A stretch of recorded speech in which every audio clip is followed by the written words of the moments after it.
Hello everyone, good morning and welcome back to the channel. সবাই কেমন আছো? I hope যে সবাই খুব ভালো আছো এবং সুস্থ আছো, আর আমরাও অনেক ভালো আছি। সামটাইম উইথ রিমার আরও একটি নতুন পর্বে তোমাদের অনেক অনেক স্বাগত জানিয়ে আজকের ব্লগটা আমি স্টার্ট করছি।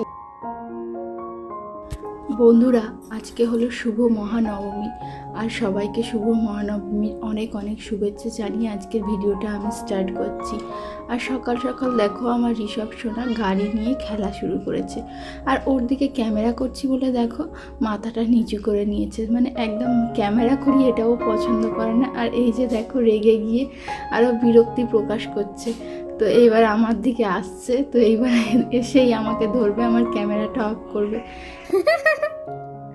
কোথায় ধাক্কা মেরেছ? এদিকে আসো। ওইভাবে গাড়ি ঘুরায়, ওইভাবে গাড়ি ঘুরায়।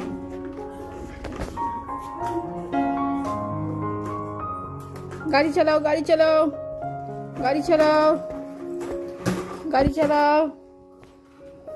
গতকালকে কিছুটা বিরিয়ানি মানে বেঁচে গেছিলো, তো সেই বিরিয়ানিটাই ফ্রিজের মধ্যে রাখা ছিল, ভালো ছিল, তো সেই কারণে সেটা দিয়েই আজকের ব্রেকফাস্টটা আমি করে নিচ্ছি। কি করব, এতটা জিনিস ফেলে দেবো? খেতে মন চাইছে না, কিন্তু তবুও খেয়ে নিলাম।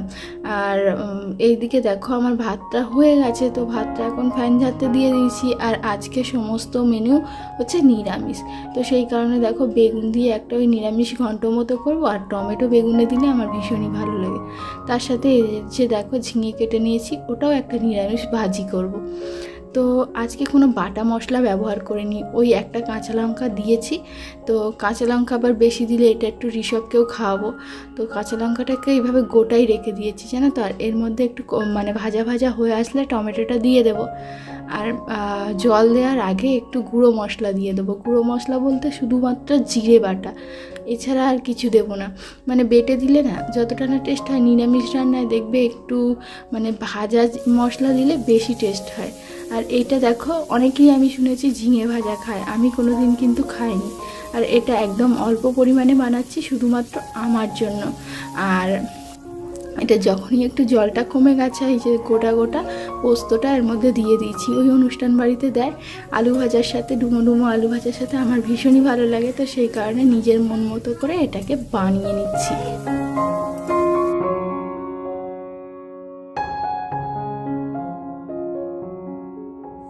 আর ঋষভের এক ঠাম্মি ঋষভকে দিয়েছে হচ্ছে এই মাছটা, কি মাছটার নাম আমাকে বলেছিল, আমি ভুলে গেছি। তো এই মাছটাকে ভাবলাম যাক এটাকে রোস্ট করা যাক ভালো করে ভেজে।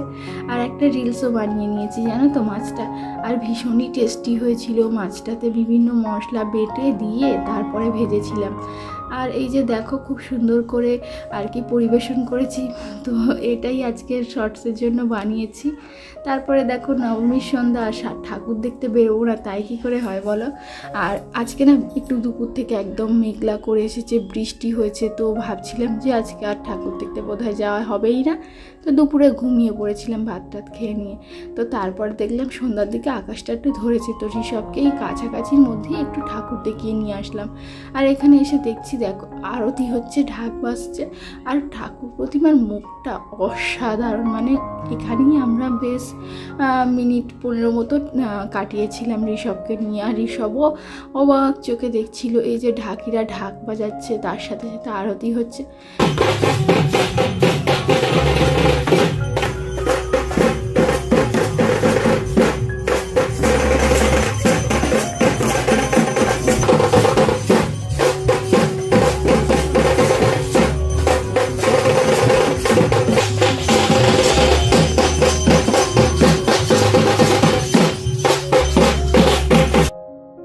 এই জায়গার ঠাকুরটা আমরা প্রত্যেক বছরই দেখতে আসি, তো সেই কারণে মানে ভীষণই ভালো লাগে। আর এখানে দেখো একটা পুকুর আছে বড় করে, তো এই পুকুরের মধ্যে এই যে মানে জলের এই যে ফোয়ারাটা করে, তো এটা দেখতেও ভীষণ ভালো লাগে। মানে চারিদিকে লাইটিং লাগিয়েছে না, আরও একটা মানে মনোমুগ্ধকর পরিবেশ তৈরি হয়েছে। তো চলো কথা বলতে বলতে আরও একটা ঠাকুর দেখে নিই। তো এখানে এসেও দেখছি মানে ওই যে নবদুর্গা করেছে, তো বিভিন্ন রূপগুলো, মায়ের বিভিন্ন রূপগুলো তুলে ধরেছে। এটা বোধহয় যত সম্ভব কালরাত্রি রূপ, তারপরে হ্যাঁ ঠিকই বলেছি তো, এটা আবার বৈষ্ণবী রূপ। আর এই যে দেখো ঝাড়টা কি সুন্দর লাগছে না, তো ভীষণই সুন্দর লেগেছে। আর এখানে দেখো মায়ের পাশে হচ্ছে লক্ষ্মী, গণেশ, সরস্বতী, কার্তিক রাখা আছে। আর দুটো সাইডে 4টে রূপ আছে, সেই রূপটা দুটো সাইডে দুটো দুটো করে রাখা আছে। তো ভীষণই সুন্দর হয়েছে, কিন্তু জায়গাটা একটু শর্টের কারণে ভিডিওটাও ঠিকঠাক তুলতে পারিনি। তো একটু অল্প জায়গার মধ্যে প্যান্ডেলটা, তো যাই হোক খুব সুন্দর হয়েছে, মোট সব মিলিয়ে ভীষণই সুন্দর হয়েছে। তো তারপর দেখো ছেলের কাণ্ড, ছেলে এখন খেলনা নেবে। তো খেলনা নেবে, ওকে বলছি পাপা একটা বড় গাড়ি নাও, কিছুতেই নেবে না। এই যে ছোট গাড়ি দুটো নেবে, তা ওর পাপা দু রকম দিয়েছে, কিন্তু তাতেও মন হবে না, একই কালারের গাড়ি দুটো নেবে। ও নিজে ওই যে দেখো বের করে নিচ্ছে। আর খেলনা দোকানদারটা চাইছিল যে একটা যদি বড় গাড়ি নেয়, তো ওকে বারে বারে দেখাচ্ছিল, কিন্তু ও নিচ্ছিল না। তো তারপর চলো বাড়ি ফিরে এসে ওর জন্য ওর মামি এনেছে একটা কেক। তো এই পেস্ট্রিটা ও আবার একটু মানে একা একা কেটে খাবে, তো আমরা দিচ্ছি, কিছুতেই খাচ্ছে না, একা একা খাচ্ছে। আবার সবাইকে একটু একটু করে চামচে যা উঠছে সবাইকে খাইয়ে দিচ্ছে। তো এই যে দুষ্টু মিষ্টিগুলো করে না, ভীষণই ভালো লাগে।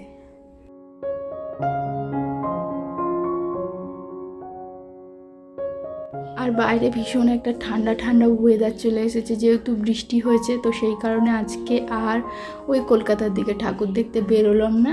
এই আমাদের কাছাকাছি ঠাকুর দেখে বাড়ি ফিরে এসেছি, মানে যদি ঋষভের আবার ঠান্ডা লেগে যায়। তো গতকালকেও ঠান্ডা ঠান্ডা ওয়েদার ছিল, ওকে টুপি টুপি পরিয়ে নিয়ে গেছি, কিন্তু আজকে আর রিস্কটা নিলাম না, যেহেতু বৃষ্টি হচ্ছে, যখন তখন বৃষ্টি এসে যাবে, তো সেই কারণে আর দূরে কোথাও গেলাম না।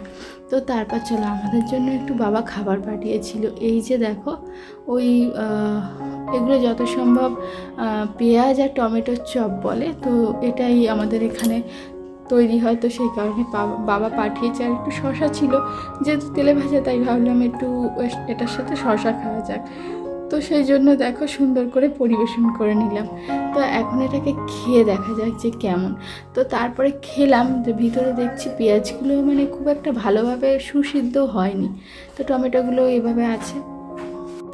আর সত্যি কথা বলতে বন্ধুরা, নবমীর দিনের সন্ধ্যাটা এইভাবেই কাটিয়ে দিয়েছি, কিছুটা ঠাকুর দেখেছি আর কিছুটা বাড়িতে বসেই একটা সুন্দর সময় স্পেন্ড করেছি। আর দশমীর দিনেও ওই রকম আকাশের অবস্থা, মুখ ভার ছিল। আর সত্যি কথা বলতে ভিডিও আর করতে ইচ্ছাই করেনি, মানে শরীরও আর চাইছিল না, মনে হচ্ছিল বারবার একটু ঘুমাই। তো সেই কারণে দেখো সন্ধ্যের দিকে বেরিয়ে, যেহেতু বিজয়া দশমী, তো সেই কারণে আবার একটু মিষ্টি টিষ্টি কিনে নিয়ে খাওয়া দাওয়া করলাম। বন্ধুরা, আজকের ভিডিওটা আমি এখানেই শেষ করছি। দেখা হবে আগামী আরও একটি নতুন পর্বে। আজকের মতো টাটা।